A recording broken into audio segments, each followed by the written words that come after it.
Steve, I had the privilege of interviewing you and Esther Dyson just a couple of months ago. I think it was the mHealth Right. Summit down here, and we talked a lot about what it was like in the 80s when you were building America Online, when you were an unknown entrepreneur showing up at, was it PC Forum? Esther Dyson's I PC showed up Forum? anywhere. I just trying to sell the dream. Most people thought we were crazy. Yeah, well, Not like you guys. You know, right. I'm sure you have the same reaction when you're talking about what you're working on. Well, I want to go back there for a little bit because I think, people think of Steve Case probably different than, those people who knew you back when knew you. But this idea that Steve Case, the entrepreneur, talking about something that literally not only didn't exist, but a lot of people didn't even understand why it would exist or if it would really come to fruition. Can you take us back a little bit? Sure. And in doing so also, we're watching this healthcare industry completely get reimagined, and I think if there's any similarities Right. that you can draw, that'd be helpful. Well, first of all, it's great to be here again. Congratulations on the success that you and Unity have had over the last 3 years. It's also great to be here with Jerry Levin, who I've known for 25 years, something like that, and a great friend. And it's great to see so much enthusiasm, so much excitement about what's possible about reimagining healthcare. And I think the connection in terms of my story, I actually moved to the Washington, D.C. area 31 years ago. My first attempt at a startup in this space failed. The company I joined called GameLine didn't work, but luckily two of the people I met there, and I ended up starting what became AOL in 1985. And at the time we were launching, and it was America Online because we wanted to get America Online, only 3% of people were online. And they were only online 1 hour a week. So when we said we wanted to get America Online, we said someday we believe there'll be this online phenomenon and it will change how people live and connect and so forth. Most people thought we were crazy. And in fairness, for a decade, the evidence was in favor of the theory that we were crazy because it was a slow, hard slog. Even when we went public in 1992, we were the first internet company to go public. We've been at it now for 7 years, and we had 184,000 customers after 7 years. It was hard, and there were times where people, including my parents, said seemed like a good idea. You seem really passionate about it, but it's not working so well. Maybe you should go back to working for a real company. And I just stuck with it because I really believed in the idea of the internet. Eventually, a bunch of things started to happen. It's worth pointing out, it wasn't until 1991, so we'd been at it for quite a while, that it even was legal to connect our service to the internet. Up until then, the internet was for non-commercial use, educational institutions, government institutions. So there were a lot of reasons. Modems were not built into PCs, and there were a lot of networks were too expensive. There were a lot of reasons that this was not taken off. Finally, it did, and we suddenly became this overnight success, but we really were a decade in the making. And I think that's the connection to what's happening here. I think a lot of you have been at this for a while. There are many serial entrepreneurs who've done a number of different things. I think recognizing that revolutions will eventually happen, but they often happen in evolutionary ways, and having the patience and the persistence, the perseverance to stick it through, I think is critically important, and not giving up, not believing that it's impossible. I remember meeting Nelson Mandela when he was turning 85, and visited him in his home, and he said something that always struck with me, and I think is relevant in terms of this topic, with it always seems impossible until it's done. It just seems impossible, particularly to most people who are kind of the naysayers, and then suddenly something happens. And I thought your slide at the beginning was very helpful in aligning the kind of the macro factors that are beginning to come together. So this is sort of a shake the snow globe moment. The technology, the changes in policy, the growing needs of consumers, the growing frustration that they have through technology, particularly the internet, figured out better ways to manage many aspects of their lives, and still puzzled why this health thing is so complicated and hard and confusing and scary. And so there's just a lot of factors. I really do believe, even though a number of you have been at it for a while, the next 5 or 10 years are going to be critical, but it's going to require sticking with it. It's not easy. This is a tough challenge. So one of the things you said when we were at mHealth was this notion of what kind of companies were around you in the 80s. So we talked about print driver companies Right. and spreadsheet companies, and this idea that really one-trick ponies kind of Right. were the beginning of the development of a new industry. A lot of times the criticism that people make, executives at big companies make when they see startups come along is think, that's just one thing that we Right. need and it's not enough. Can you talk a little bit about the evolution of a new industry and kind of what the right place, kind of as a life cycle, what actually are the beginning pieces to create that transformation? I think there are a lot of factors that have to come to play. That's why it takes a while to kind of orchestrate the revolution. But in early stages, there tends to be a trend of companies focusing initially on features, and then it kind of broadens to products, and then if they're successful, it broadens to platforms. And I think we're in that kind of phase here. And I think, as you mentioned, in the 80s, in the personal computer business, there were some platform companies, Microsoft, for example, with Windows, but a lot of software companies emerged that were trying to just do one thing that, in this case, Microsoft wasn't particularly doing. So there are companies that were solely focused on being spell checker software, or solely focused on being printer drivers. And some that were successful ended up evolving to doing broader things, or some would just focus on a word processor or just on a spreadsheet. Over time, these features kind of get amalgamated into products and then get broadened into platforms. I think figuring out with your companies how to have the benefit of focus, which is obviously critical for any entrepreneurial success. You've got to be really sharply focused, but not so narrowly focused that you don't participate when things break into this broader kind of platform opportunity. So sometimes it means adding other features, sometimes it means combining with other companies, sometimes it means partnering with other folks, figuring out where you're going to evolve, how you're going to evolve in this ecosystem. And I think one of the things that's different about health, it's also true about education and transportation, energy. I've said this, we're about to break the third wave of the internet. The first wave, which I participated in, was 85 to 2000. Was really building the internet, just building the foundation, building awareness, getting people connected. So with AOL and Cisco, a lot of companies were part of that first wave of just building the internet. The last 15 years, the second wave is building on top of the internet. So this is Facebook and Twitter and a lot of other companies basically building products on top of the internet. This third wave is really integrating the internet into everyday life, things like the Internet of Things, so it almost becomes invisible, and using it to fundamentally reimagine and reshape big parts of our lives and big industries, health being critically important. As you all know, because you're here, it's 1/6 of our economy, and it doesn't work so well. But this third wave is actually going to be pretty different than the second wave. And the two things that are going to be most different, I think, are the need for partnerships and the need for engagement on policy, because it's tough in any business, but particularly tough in health to go it alone. You're going to have to figure, which is why what you're trying to do with Startup Health is so important. You're going to have to figure out some way to network yourself together and establish strategic partnerships. There's an African proverb I cite a lot, which is if you want to go quickly, you can go alone, but if you want to go far, you must go together. And I think that really... Can you repeat that, please? You want to go quickly, you can go alone. If you want to go far, you must go together, whether it be networking with like you're doing here or connecting to other kinds of organizations. So this partnership, which is a different skill set, there are a lot of entrepreneurs that are kind of lone rangers. They just want to come up with some product and drop it in the App Store and hope it ends up being like Snapchat, and it's wildly successful. But the skill around partnerships is critical, particularly because, as you all know, healthcare, while there's different segments, and we can talk about that, it's more of an enterprise business than it is a consumer business. That means it requires more partnership. On the policy side, not just we're in DC and policy, kind of plays a role like the Affordable Care Act, which was sort of one of these shake the snow globe moments. And there's understanding policy and how it's going to evolve will impact how these businesses will evolve, but also just recognizing that the government, whether you like it or not, and there are a lot of people who don't want to engage with the government, is actually the biggest customer and funder of healthcare. So if you want to revolutionize healthcare, you probably should talk to your largest customer, which, oh, by the way, is the government.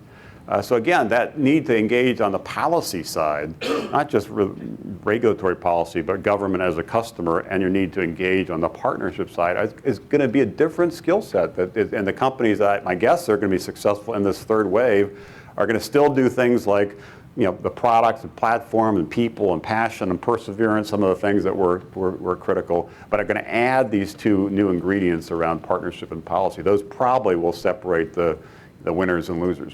Yeah, well, I mean, the reason I asked you to repeat that was because one of the things we often talk about with entrepreneurs, and I think the serial entrepreneurs understand this the most, but I think the way you just described the importance of it, you can either try to do this alone or you can be a part of an army of entrepreneurs and collaborators who want to work together. And at the end of the day, which one's going to be more powerful to actually get it done? So. And it's true. It's true in sectors like health. It's also true in regions. Part of that came yesterday from this conference you're mentioning, Up Global Conference. We had 525 leaders of communities from 75 countries come to Las Vegas for like a 4-day, kind of startup palooza. And it was great to see the excitement, not just happening in the usual places, but kind of in the middle of America. And then there was a guy came from Syria who's doing startup weekends in Syria and Kosovo and Brazil and all over the world. What the key to drive those is to create a network effect, to create network density. You can't get liftoff unless you have that network density. That's true whether you're in Detroit or Kosovo. It's also true if you're focused on health. You've got to create that network effect. You've got to figure out how to be part of a broader movement, a broader crusade, which is why things like Startup Health is so important. So one of the things that when we first got to spend more time with Jerry many years ago talked about was everybody's got a story. A reason they're passionate about doing what they're doing. I think outside of healthcare, couponing, gaming, lots of other sectors, there might not be as much of a passion or a story sometimes for what people are being built because of maybe an experience they had. But why are you so passionate about healthcare? I know that you're incredibly passionate about entrepreneurship and job creation and immigration, but I know you're very passionate about healthcare as well. A little bit of elaboration. I think it's a little bit of, kind of like many of these things, a little bit of the head, a little bit of the heart kind of thing. On the head side, it is 1/6 the economy. It is going to get revolutionized. It's going to get disrupted. That makes it an interesting challenge and also creates huge business opportunities. So it's sort of a, it's game on. These things are going to get, pretty interesting. And then on more of the personal side, I've had my own experiences, both just my own health, my kids' health, my brother who passed away from cancer, watching all my parents who are older and have a bunch of different issues. What unites all those different experiences is they don't work very well.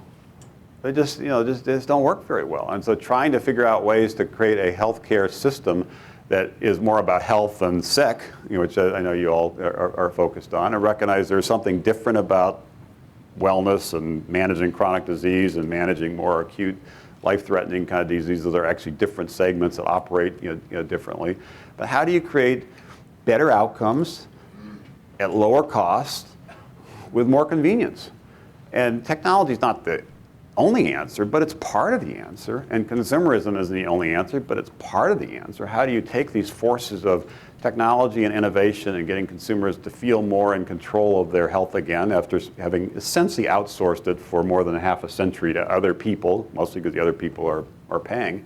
They do care about their health. They do care about their family's health. They do care about their friends' health. They just have been kind of a little bit on the sidelines. How do you bring them back and so they're kind of in the driver's seat, not the passenger seat, and how to use technology as a way to innovate, to create interesting products and services that improve people's lives, make the world a better place, and oh, by the way, take what is 1/6 of the economy and disrupt it in a way that creates enormous opportunity. And oh, by the way, how do we make sure that as a nation we lead in the innovations around that, because that will have global potential.